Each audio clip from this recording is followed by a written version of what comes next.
Hi friends, आपका स्वागत Vinod GS गुरु channel में। और आप देख रहे हैं ज्योग्राफी का पृथ्वी की उत्पत्ति से रिलेटेड संबंधित इमनुअल कांट जो जर्मन के रहने वाले थे, वो अपना मत देते जरूर हैं। पहले सराहनीय था। हमने कल से आपसे यही बताया था कि कोई चीज अगर कोई अचानक देता है, मान लो इस इंडिया में, इस भारत में या बाहर आउट ऑफ कंट्री में अगर कोई अचानक कोई मत दे दे तो एक बार तो बहुत सराहनीय होगा कि आपने अच्छा किया, बहुत अच्छा किया, इस तरह के सराहनीय होता है। लेकिन आगे चल करके जब ये डीपली अध्ययन किया जाता है, पहले तो कोई नहीं सोचा, पहले कोई सोचा ही नहीं, और कोई सोच भी लिया तो उस पे अनेक सोच विचार करने वाले भी व्यक्ति हजार मिल जाते हैं। लेकिन एक शर्त ये भी याद रखिए, उसमें दो मत के होते हैं। अब दोनों मत उत्पन्न होने के लिए अगर कास्तेदेव बफन ने पृथ्वी की उत्पत्ति के बारे में ना दिए होते तो शायद द्वैतवाद और अद्वैतवाद ना आता। मैंने आपसे कह दिया कि जो अद्वैतवाद है वह केवल एक तारे का परिकल्पना किया जाता है, और द्वैतवाद में उसमें दो तारों को मानक बनाया जाता है। इतनी बात तो सबको समझ में आ गई होगी। तो आगे चलते हैं प्यारे उसी कड़ी में, जैसे कि इमैनुअल कांट की जो थ्योरी थी,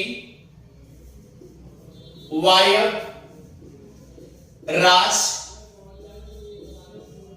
परिकल्पना, और ये 1755।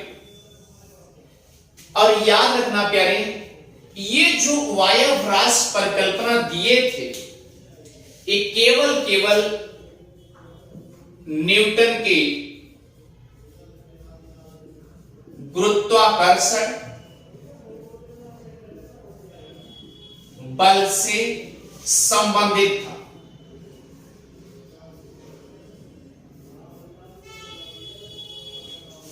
गुरुत्वाकर्षण के बल के ऊपर ये डिपेंड है, निर्भर है। ये वायव्रास परिकल्पना उन्होंने इमनुअल कांट ने दे दिया, जो कि जर्मन के रहने वाले थे। अब आप ये सोचिए, अच्छा एक चीज हमें बताइए कि अगर इमनुअल कांट गुरुत्वाकर्षण बल को लेकर के अगर पृथ्वी की उत्पत्ति उन्होंने निहारिका के रूप में, निहारिका से एक छल्ले के रूप में निकालने के बाद ग्रह के रूप में उन्होंने कन्वर्ट करके बता दिया, तो जो इनकी आलोचना करने के लिए क्रिटिकल किसी तरीके से आलोचना करने के लिए जो आते हैं, वो भी तो कोई ना कोई सहारा लिए होंगे ना। तो इनके देखे ध्यान से, जो आलोचना करने वाले व्यक्ति वो आलोचना किए, और इनकी सुधार करने वाले जो व्यक्ति आते हैं, हमने आपसे बताया कि लाप्लास की निहारिका सिद्धांत है, और लाप्लास याद रखिएगा, इमनुअल कांट तो न्यूटन की गुरुत्वाकर्षण की सिद्धांत ले लेते हैं, ठीक है। और जो अगर लाप्लास आते हैं वो आइंस्टीन के सिद्धांत को लेते हैं।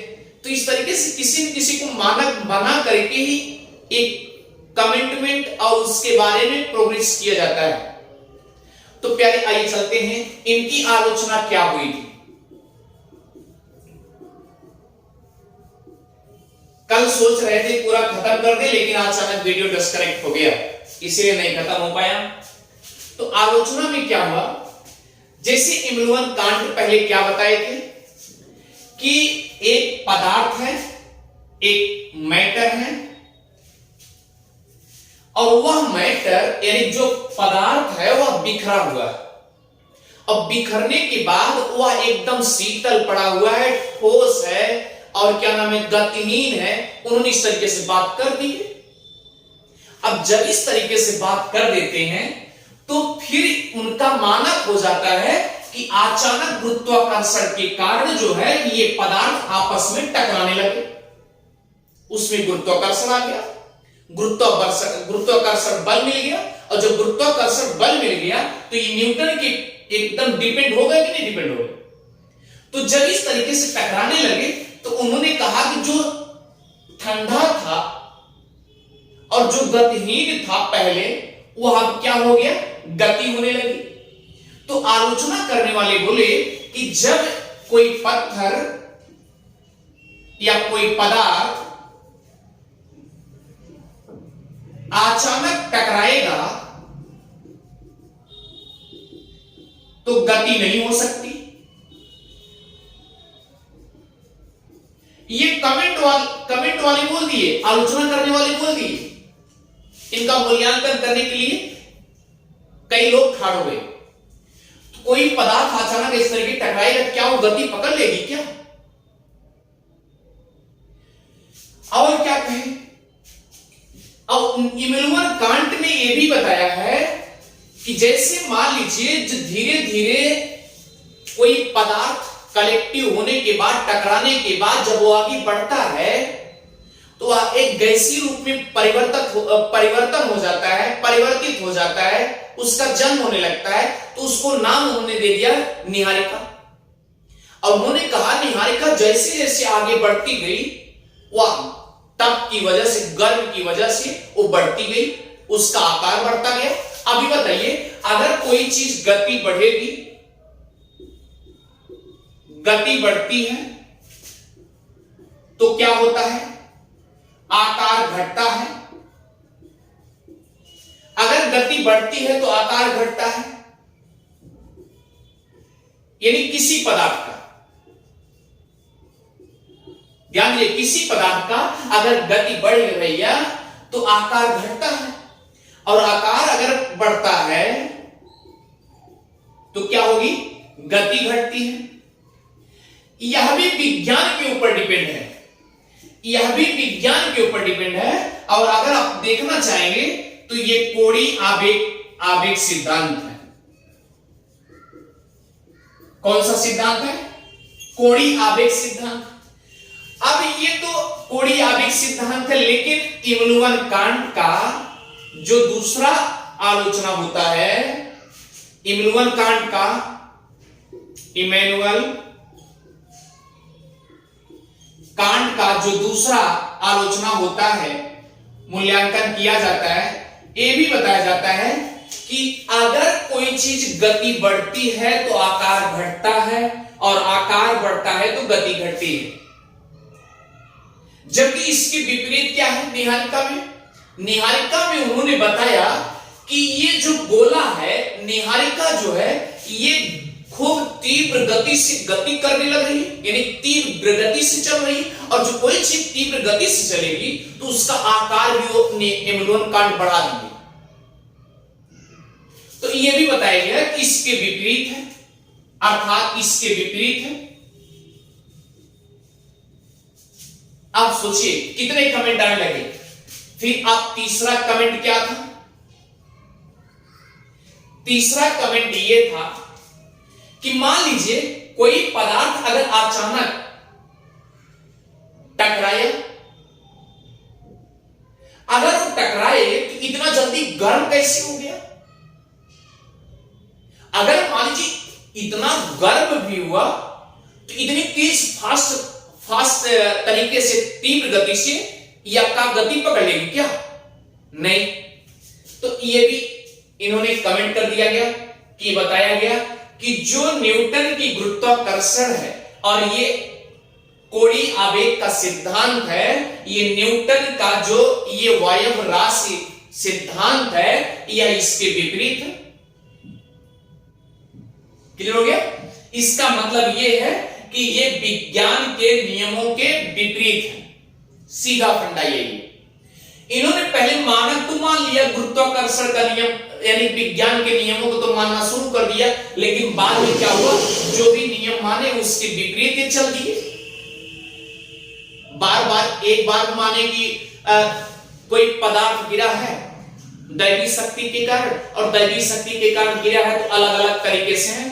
अब फिर उसके बाद दोबारा क्या माने कि पुनः क्या हुआ, वह आपस में टकराने लगे।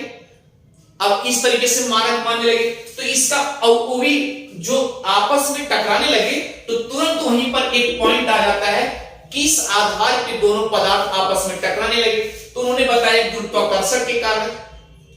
अच्छा ठीक है, गुरुत्वाकर्षण इन्होंने अपना जो स्टेटमेंट देना था आपने दे दिया, लेकिन अब जो आपने नियम माना है उसके भी तो खिलाफ आपने उल्टा चल दिए हैं।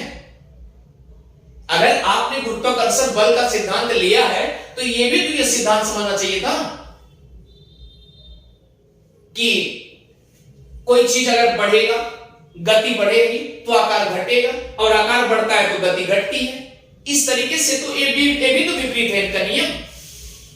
तो याद रखना, इसी वजह से इनकी यही वजह है कि पहले सराहनीय हुआ और बाद में जाकर के सराहनीय नहीं रहा, तर्कहीन बता दिया गया। इनका सिद्धांत तर्कहीन बता दिया गया कि इसका कोई तर्क ही नहीं।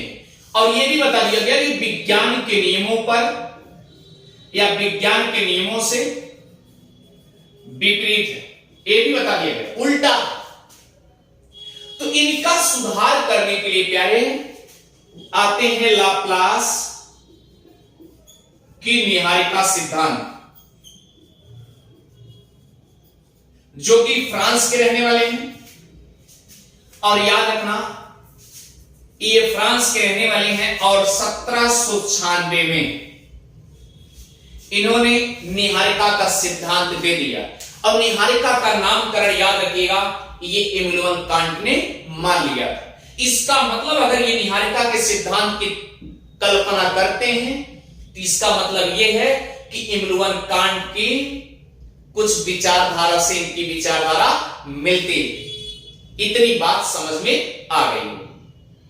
तो प्यारे हम ये समझते हैं कि जो भी फैक्ट टू फैक्ट हो और साथ में आपका जो क्या नाम है नोट्स भी तैयार हो रहा हो, आप अच्छे से उसे नोट्स भी बनाते रहिए। थैंक यू प्यारे। और अगर आपको समझ में आ रहा है तो विनोद जीएस गुरु चैनल को सब्सक्राइब करते रहिए और शेयर भी करते रहिए।